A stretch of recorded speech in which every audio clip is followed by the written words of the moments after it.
రైతు సోదరులకి భారత వాతావరణ శాఖ ఒక గుడ్ న్యూస్ తీసుకొచ్చింది. మే నెలలో సగటు కన్నా కూడా ఎక్కువ వర్షపాతం నమోదు కాబోతా ఉంది అని మనం గత వీడియోలో కూడా చెప్పుకున్నాం. 13వ తేదీ 14వ తేదీ నాటికి అండమాన్ నికోబార్ దీవుల్ని నైరుతి ఋతుపవనాలు టచ్ చేయబోతా ఉన్నాయి. ఇక ఒక వారం రోజులు ప్రయాణించి దక్షిణ తమిళనాడు, ఆ తర్వాత కేరళ తీరానికి 25వ తేదీ నాటికి కేరళ తీరాన్ని తాకబోతా ఉన్నాయి.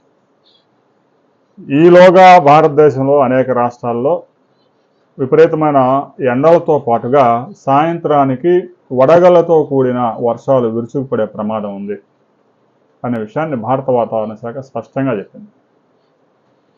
రాబోయే 3 రోజుల్లో తెలంగాణలో, ఆంధ్రప్రదేశ్లో చాలా ప్రాంతాల్లో 44, 45, 46 డిగ్రీల టెంపరేచర్స్తో పాటుగా సాయంత్రానికి వర్షాలు విరుచుకుపడతా ఉంటాయి. అయితే ఒక విషయాన్ని మాత్రం ఇక్కడ రైతు సోదరులు కానీ, ఆ వీడియో చూసేవారు కానీ ఒక విషయాన్ని గుర్తుపెట్టుకోవాలి. కృష్ణా జిల్లా అని మనం చెప్పినప్పుడు కృష్ణా జిల్లా మొత్తం సరిహద్దులు ఎంతవరకు ఉంటే అంతవరకు వర్షం పడదు. వేసవకాలంలో నమోదయ్యే వర్షాలు ఈ క్రిములో నింబస్ మేఘాల కారణంగా ఒక 10 కిలోమీటర్లు 5 కిలోమీటర్ల ప్రాంతంలోనే కుండపోతాగా వర్షాలు పడతాయి, వడగళ్ళు పడతాయి. ఆ తర్వాత అటు ఇటు ఎక్కడ చుక్క చినుకు ఉండదు.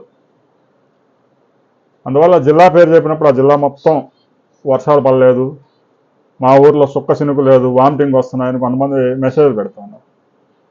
వాతావరణ శాఖ కరెక్ట్గా మండలాల వారీగా, గ్రామాల వారీగా వాతావరణం చెప్పాలంటే సాధ్యం కాదు. అందువల్ల జిల్లాల వారీగా, రీజనల్ వారీగా చెప్తూ ఉంటారు, ప్రాంతాల వారీగా చెప్తూ ఉంటారు. ఉత్తరాంధ్రలో వర్షాలు పడతాయంటే విశాఖపట్నం, విజయనగరం, శ్రీకాకుళం మొత్తం ముసుగేసుకోమని కాదుగా, కొన్ని ప్రాంతాల్లో నమోదవుతాయి అంతే. రాబోయే మూడు రోజుల్లో విజయనగరం, శ్రీకాకుళం, విశాఖపట్నంలో చాలా ప్రాంతాల్లో కుండపోత వర్షాలు, వడగళ్లతో కూడిన వర్షాలు విరుచుకుపడే ప్రమాదం ఉంది. ఈదురు గాలులు 40 నుంచి 50 కిలోమీటర్ల వేగంతో పెనుగాలులు, ఉరుములు, పిడుగులతో కూడిన వర్షాలు నమోదే అవకాశం ఉంది. గడిచిన 24 గంటల్లో కూడా ఆంధ్రప్రదేశ్లో కొన్ని ప్రాంతాల్లో విపరీతమైన వర్షాలు నమోదయ్యాయి. కాకినాడలో వర్షం బీభత్సం సృష్టించింది.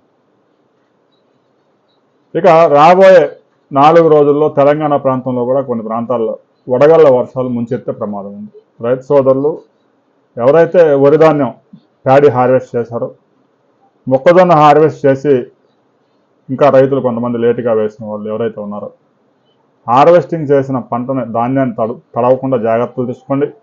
ఒకవేళ మార్కెట్ యార్డుకి తీసుకెళ్లి కుప్పపోసినా కూడా జాగ్రత్తగా ఉండాల్సింది. ఏ క్షణంలోనైనా విరుచుకుపడే అవకాశం ఉంది, వాతావరణాన్ని నమ్మే అవకాశం లేదు. అప్పటికప్పటికే 1 గంటలోనే అంతా క్రియేట్ అవుద్ది, మబ్బులు వస్తాయి, విపరీతమైన పెనుగాలు వచ్చింది, పెద్ద వర్షం పడిద్ది. ఏదో వర్షం 4 చినుకులు పడిపోవడం కాదు. తెలంగాణలో అయితే ఇంతలో వడగండ్లు కూడా పడే ప్రమాదం. రాబోయే 2-3 రోజుల్లో రైతు సోదరులు జాగ్రత్తగా ఉండండి. ఒకవైపు విపరీతమైన ఎండలు, మొక్కజొన్న అలాంటి పంటలు ఇంకా హార్వెస్ట్ చేయకముందే తగలబడతా ఉన్నాయి. రైతులు వారి పంట హార్వెస్ట్ కావాలనే దానికి నిప్పేయద్దు పొరపాటున కూడా, ఎందుకంటే ఆ ఏరియా మొత్తం పంట వేసి ఉంటారు. ఎవరు పని అయిపోగానే వాడు పొలానికి నిప్పెడితే మిగతా పొలాలన్నీ తగలబడతాయి. కొంచెం కామన్ సెన్స్ కూడా ఉపయోగించాలి. 10 రోజులు ఆగడం వల్ల నష్టం లేదు, మే నెల ఇంకా చాలా ఉంది. మేము 3వ వారంలో మంటలు పెట్టచ్చు, ఏం కాదు. రాబోయే 2-3 రోజులు రైతు సోదరులు జాగ్రత్తగా ఉండాలి. ఒకవైపు మంటలు, మరొక వైపు వడగళ్ళు, తీవ్ర పంట నష్టం జరిగే అవకాశాలు ఉన్నాయి.